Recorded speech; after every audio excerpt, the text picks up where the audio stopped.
Welcome to Strategic Growth Experts. I'm your host, Brandon Taracco. I have a special guest today, and that's Naveen Jain from Moon Express. Naveen, how are you doing today? I'm doing very well, Brandon. How are you? Fantastic. So tell me a little bit. You founded Intellius, and now you're working on a program to make affordable space travel. So you've joined kind of the space race.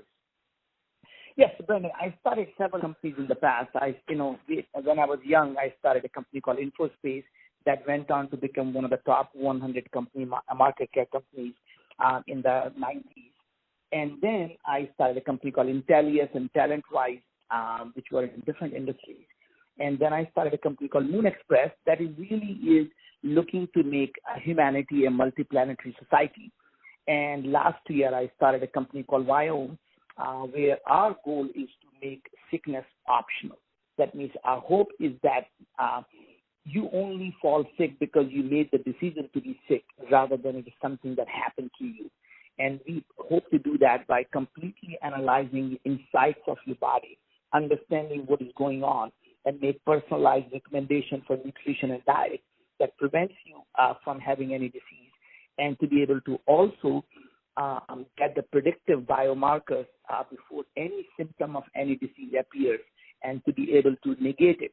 So not only the sickness becomes optional, our hope is that aging is another disease that could, what if we could make aging optional as well? Because that's just a disease that should happen to humanity. And if we do that, then we in fact would have created something that will change the trajectory of how humanity lives. That's incredible. I mean, talk about having an astronomical vision, and you really have a vision to serve everyone on the planet. You have a vision for really creating a whole new world. How did you come up with these ideas, or how did you? I wouldn't even call them ideas for you. I'd say they're passions. How did you have these passions come to you and kind of take over and start really becoming a part of what you're up to in your life? Sure. So, I mean, the best way to look at this stuff really is the world's biggest problems are the best opportunities for an entrepreneur. And to some extent, the doing good and doing well are not mutually exclusive. So find the biggest problems and find a solution to those problems, and make sure you can execute them well so they are scalable and they are profitable. Because I think one of the things that goes wrong is a lot of the people believe that if you're going out and helping billions of people because these big problems happen to be social problems, these are domains of philanthropy. And my personal belief is that philanthropy should never be about giving money. It should be about solving a problem. So if you care enough to have every single person on planet to have a fresh water, then go out and create a company that can essentially provide a fresh water and make it profitable enough that you can scale it and make it, and it can get to billions of people around the world. Because if your business is not profitable, it doesn't matter how rich you are. Even if you're the richest man in the world, eventually you will run out of money. So you can only do a small good in the world when you give away the money, but you can do a large good in the world when you create a business that's profitable. And, also never be afraid to fail. And you have to dream so big that people think it's absolutely crazy. Because when you tell someone what you're doing, and if they don't think it's crazy enough, then you're not thinking big enough. Then go think something really, really big, and never be afraid to fail. As an entrepreneur, you never fail. You only fail when you give up. Everything else is just a pivot. Your idea that you start out with may or may not work. And every idea that does not work is simply a stepping stone to a bigger idea and a different idea that is going to move the humanity forward. And absolutely. And the other thing that I'm going to add to it is that, the thing that most people are afraid of is doing things that they don't know much about. And to me, that is actually the wrong way of looking at it, looking at the problem. Because once you are expert at something or you're good at something, you can only improve it incrementally. That means you can improve the solution by 10% or 15%. But if you attack the problem in a completely different industry that you know nothing about, you're able to challenge the foundation of everything that people take it for granted, and you're able to come up with a solution that is 10 times or 15 times better. And that's one reason you will notice that I've never started two companies in the same industry. They're always in different industries because I'm able to take the learnings from one industry and apply that to another industry.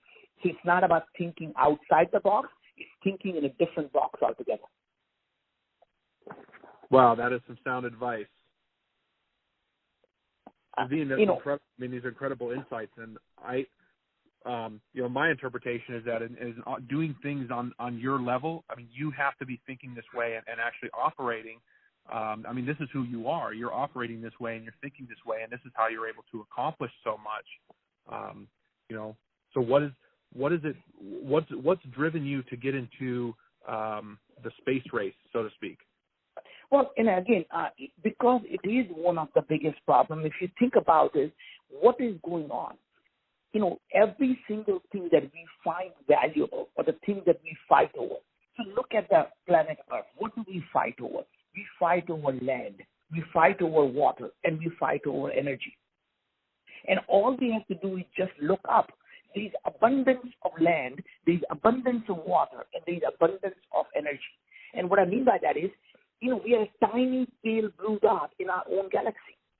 And there are billions of galaxies in our solar system. And there are billions of, you could argue, universes in this multiverse, right?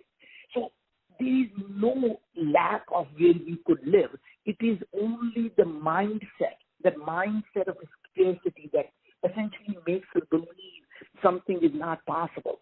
The minute you believe something is not possible, it becomes impossible for you, not someone else.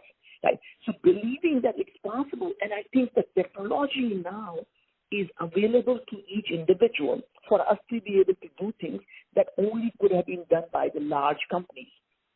For example, when we land on the moon, we will not only become the first private company ever to do so, we become the fourth superpower. And that just goes on to prove that the next set of superpowers are not going to be the nation states, but really going to be a small group of entrepreneurs. And what that means is that a small group of entrepreneurs now will be able to do things that used to be the domain of nation states, whether it is providing affordable health care, whether it's providing a best education, or whether it is providing an abundance of fresh water or providing abundance of energy. What is making it happen really is a confluence and convergence of exponential technology. And these technologies are growing, doubling or quadrupling year after year. And human mind cannot ever understand the power of exponential technologies. And so people always wonder and say, where did this come from?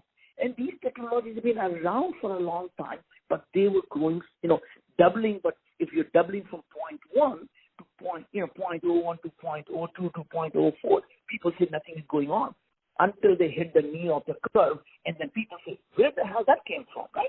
So, for example, 3D printing. People think it is something new that just happened. 3D printing is so old that all the patents of 3D printing has expired. It is 30 years old. It just finally came into the mainstream. So what's happening is the same type of things that you see on the smartphones, every single thing that's making our iPhone cheaper, faster, and thinner are exactly the same type of sensors now that can be applied for healthcare diagnostics. Right? That means now you'll be able to have a tiny phone that can diagnose all the diseases better than any doctor could ever do, because human mind cannot collect or analyze so much data. Same type of sensors are now making it possible for us to be able to go to the moon at a price point that was unimaginable. So when we the first time as United States landed on the moon, it cost us $25 billion. In today's terms, that would be $100 billion. Our mission to the moon next year is going to be $7 million. And the good thing is that $7 million within years is going to be hundreds of thousands of dollars. And I believe in the next 10 years, we'll be able to get a mission to the moon, to take people to the moon for under $10,000. That'll be cheaper than going from LA to Sydney. Right? So point is, all these things are now being made possible by entrepreneurs dreaming big and imagining. So even when, you dream big, people say, well, the sky is the limit. What people forget is the sky is simply a segment of our imagination. There is no such thing as sky. The sky does not exist. It is simply we imagine for it to be there. Because when you go from Earth to the moon, you don't pass the sky. It just doesn't exist. So we set the limit on ourselves. No one else sets the limits on us. Our imagination is the only thing that sets the limit for us. Wow. I mean, that's absolutely incredible. I mean, you're a true pioneer, and that's, and then you mentioned something also when you were talking about philanthropy, and you made me think of, Manoj Bhargava has the founder of 5 Hour Energy, has his campaign Billions and Change, where he's actually doing that. He's creating minutely profitable businesses to go out and provide energy for, less privileged people in other countries, and really leveraging your genius to create new solutions. And actually, you're just taking part in creating a whole new world. Yeah, and I think the idea is something shouldn't be marginally profitable. It should be widely profitable, because that's how you're able to help billions of people. So when you start out something that can help, say, 100 people, 1,000 people, and if it's marginally profitable, maybe next year you can increase from 1,000 to 2,000. But what if it was widely profitable, so you can take from 1,000 to 10,000 to 100,000 to 1 million and 10 million and billion, and that's how you scale. So never, as an entrepreneur, don't ever be afraid to say the things that you do are profitable. Never ever think, oh, well, I'm kind of a social entrepreneur. What that really means is you're a shitty entrepreneur, because if you're a good entrepreneur, there is no such thing as a social entrepreneur. You don't need to put an adjective in front of it. Right. Yeah, no, that's an absolute valid point. It should, profit is obviously just a result. And a lot of people say, well, I was watching the Golden Circle. The Golden Circle is, first know your why, then you can find out your what, and then you'll know your how. Yeah. And that is the point, is knowing why you're doing it. And then really seeing that, like any other entrepreneur, what is the price elasticity? Why should you be pricing your services any lower than what market can bear? And then you're using the profit from those people who can afford it to essentially continue to subsidize it and keep bringing the cost down. Just like the cell phone industry, when the first time the cell phones came out, only the rich people could afford it, the Wall Street bigwigs. And now it is in the hands of the poorest person in Africa, right? And same type of things happen in every technology. You use the thing to essentially serve the elites, and you use the profits to go out and reduce the cost so that it becomes democratic and it becomes demonetized. There is no doubt in my mind that technology exists today. We are living in one of the most innovative decades in human history. In the next, it's going to change the trajectory of how human lives. Have abundance of everything that we value today. So imagine the world where you have abundance of water, you have abundance of energy, and you have abundance of food, and you have abundance of everything that you want. Then they become free. They become free. What that really means is it allows you and I to focus on the creativity to solve the next set of problems. So imagine just the thing that you can see right now in the self-driving cars. People see the self-driving cars as something maybe it will disrupt an auto industry, because people don't have to buy the cars because now they can have car on their end. What we don't realize is self-driving cars also changes every other industry. For example, if these cars are communicating with each other, you don't need to build as many roads. That means the construction companies are going to be impacted because you don't need to build as many roads. Imagine, do you really need the parking lots in your building when the car can come to you whenever you need it? That means all those parking lots in the area can really become the place where it could become affordable housing for people to live on. And imagine all the urban areas where the price of real estate is so high. What if people could now live in the suburbs and really use their car as an office? We have corporate meetings, and it doesn't really matter where you live because you're always in the office. Imagine what happens to the auto industry, as far as the insurance industry, because now these cars don't get into the insurance. What happens to the auto insurance? Life insurance. So imagine the insurance companies getting disrupted, the real estate industry, the housing industry is going to get disrupted, construction industry is going to get disrupted by simple one technology. Now start to imagine the confluence of technology that's coming through. That is what changes the way we live. Yeah. Wow. Absolutely. I mean, I really caught the vision there that you had of the abundant energy, the abundant water, and the efficient use of all of our resources that we have, and it's really all available through the proper use of technology. Yep. And it's very simple if you think about it. A couple of 100 years ago, we thought the most valuable metal on the planet used to be aluminum. It was so valuable that if you look at the Washington Monument in Washington, D.C., the tip of that thing is made of aluminum because we wanted Britishers to know we have a right. We are so rich that we are able to put aluminum tip on our monuments, right?